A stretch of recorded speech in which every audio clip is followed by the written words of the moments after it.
into the story. Appreciate your time. Moving on now. The death toll from the devastating landslides in Darjeeling has climbed to over 13, with officials warning that it could rise further amid relentless monsoon fury. Torrential rains have triggered massive slides in Mirik and Sukhia Pokharia, burying homes and sweeping away lives, while the collapse of the vital Dudya Iron Bridge has also severed the Siliguri-Darjeeling SH12 highway. This has stranded hundreds and has cut off entire villages. In a rapid response, 3 teams from the National Disaster Response Force have been deployed across North Bengal to spearhead the search and rescue operations in the debris-choked areas. Now, key routes like the NH10 and NH717 remain blocked at multiple points, including Chitre and Selfie-Dara with the Gorkhaland Territorial.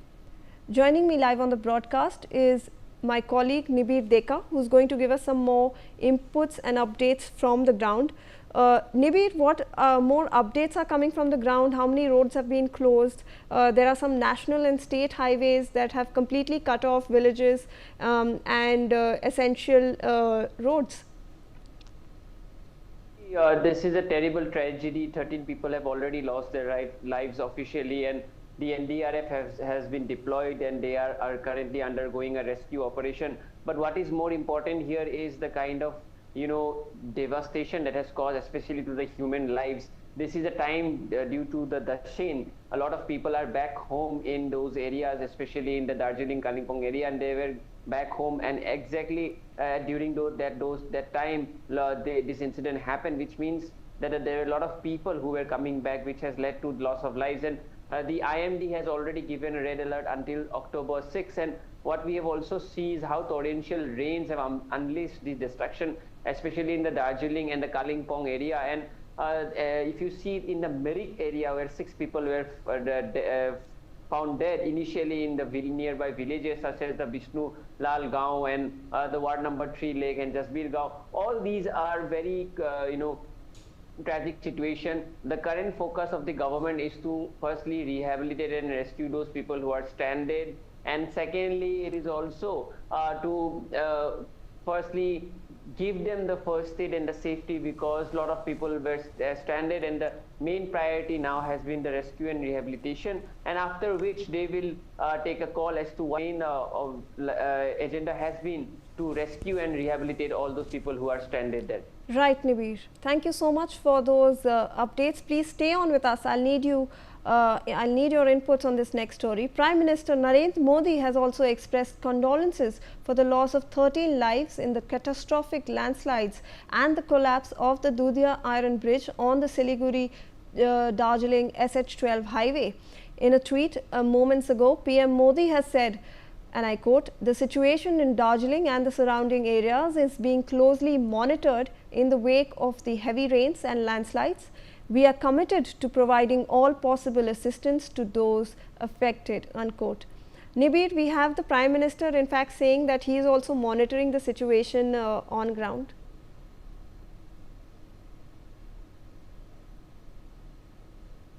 The Prime Minister has taken stock of the matter, and what is more important here is the kind of destruction that we have seen. The Prime Minister himself took stock of the entire issue, and if you see, the SDRF and the NDRF are working, National Disaster Response Force is working. Their main agenda is to rescue and rehabilitate those people who are stranded there and injured there. But the bigger concern here is that what are the lapses, and that will be the question marks raised. And those question marks will have to be answered following today's tragedy, because a lot of people who were going back to their homes during the holidays had to face this terrible fate. And 13 people is not a matter of joke. It's not a joke. It's a lot of people have died. And what could this have been averted? These were the question marks that have been already raised by the locals. And the Prime Minister has lightly pointed out and offered his condolences. And further, the assistance will be provided of any requirement if it is required by the local government. But the current focus now, which is to rescue and rehabilitate all those people who are stranded there right now. Back to you. Nibir, what is the administration saying about those people whose bodies have already been recovered and those who are still missing? The first response here now is the rescue operation. It's very difficult to comment any further because they are now prioritized to save those people and also to provide the first aid, after which they will look into, in retrospect, they will look into the matter and they'll contemplate what could have been done to avert this. But now Nibir, I have some more breaking inputs coming in. In fact, right now 24/7 Darjeeling police hotline number has now been released for tourists due to the heavy rainfall last night. Landslides have also occurred in some roads in Darjeeling, disrupting traffic. Road clearing operations are underway and normal traffic is expected to resume soon. Tourists who are stranded or are in need of assistance can contact the Darjeeling Police Control Room at the numbers which are flashing on your screens right now. Meanwhile, in a significant step towards peace and rehabilitation, a female cadre of the